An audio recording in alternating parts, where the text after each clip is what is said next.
10 ఏళ్ళు పని ఆగిపోవడంతో పనులు చేస్తుంటే ప్రమాదం జరిగి 8 మంది చచ్చిపోయారు. ఏడైనా ఒక మనిషి చచ్చిపోతే ఇంత బాధపడతాం, ఇన్ని కన్నీళ్లు పెట్టుకుంటాం, ఆ కుటుంబాన్ని ఆదుకోవడానికి ప్రయత్నం చేస్తాం.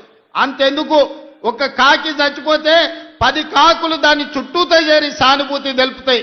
కానీ ఎస్ఎల్బీసీలో 8 మంది చచ్చిపోతే మామ అల్లుడు బావ బామార్ది దావతులు చేసుకొని ఇక సంతోషపడ్డారు. ఎస్ఎల్బీసీ ఆగిపోయింది, ఇక ఆపేయండి, ఎస్ఎల్బీసీ కట్టొద్దు, మనుషులు చచ్చిపోయినరని. ఇంత దుర్మార్గం ఉంటుందా?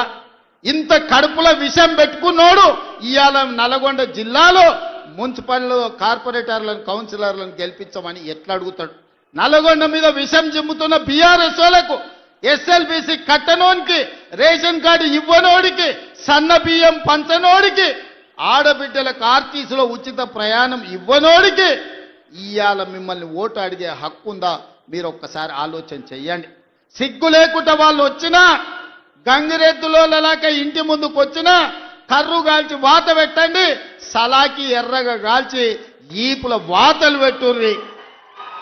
ఏమన్నా తెస్తే తీసుకోండి, ఏమన్నా ఇచ్చినా తీసుకోండి, కీసలలో లాగులలో ఏమన్నా ఉంటే అది కూడా తీసుకోండి. మందిని ముంచిన సొమ్ము మస్తుగా ఉన్నది వాళ్ళ దగ్గర. ఒకనొక్కడు ఎకరాలలో ఫామ్ హౌజులు కట్టారు, పెద్ద పెద్ద బెంచ్ కార్లు కొన్నారు, గంజికి గతి లేని వాళ్ళు కూడా. అవన్నీ మనల్ని ముంచిన సొమ్మే, మందిని ముంచిన సొమ్మే. టీఆర్ఎస్ వాడు వచ్చి ఏమి ఇచ్చినా తీసుకోండి, చెయ్యాల్సిన లగ్గం చెయ్యండి.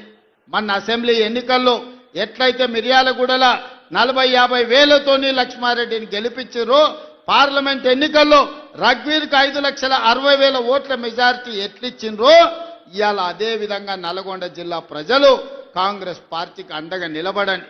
ఇవాళ మిత్రులారా, మనం అధికారంలోకి వచ్చిన ఈ 2 ఏళ్లలో 70,000 ప్రభుత్వ ఉద్యోగాలు ఇచ్చినాం, రైతు రుణమాఫీ చేసినాం, రైతు భరోసా కార్యక్రమాన్ని అమలు చేసినాం, 4.5 లక్షల పేదోళ్ళకి ఇందిరమ్మ ఇండ్లు ఇచ్చినాం.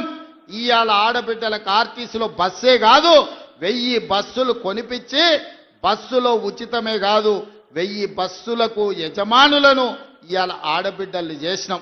ఇవాళ స్వయం సహాయక సంఘాలకు పెట్రోల్ బంకులు నడుపుకోవడానికి ఇవాళ ప్రతి జిల్లాలో పెట్రోల్ బంకులు ఇచ్చి 27,000 కోట్ల రూపాయలు సున్నా వడ్డీకి ఇవాళ ఆడబిడ్డలకు నగదు బ్యాంకులతో ఇప్పించినాం.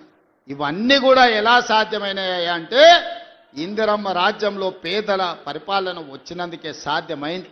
ఇవాళ అన్ని మనమే ఉన్నాం, సర్పంచులు మనోళ్ళే ఉండ్రు, ఎమ్మెల్యేలు మనోళ్ళే ఉండ్రు, ఎమ్మెల్సీలు మనోళ్ళే ఉండ్రు, మంత్రులు మనమే ఉన్నాం, ప్రభుత్వం మనమే ఉన్నది. మరి ఏనైనా మన కాలనీలలో ఎవడన్నా అప్పి తప్పి బీఆర్ఎస్ వాడు కౌన్సిలర్ కార్పొరేటర్ అయితే ఇక వాడు మనకేమన్నా పని చేస్తాడా? ఒకసారి ఆలోచన చేయండి. 10 ఏళ్ళు వాళ్ళే ఉన్నారు, 10 ఏళ్ళు పరిపాలన చేసిరు, మొత్తం తెలంగాణను దోసుకున్నారు, 1,000 కోట్ల రూపాయలు సంపాదించుకున్నారు.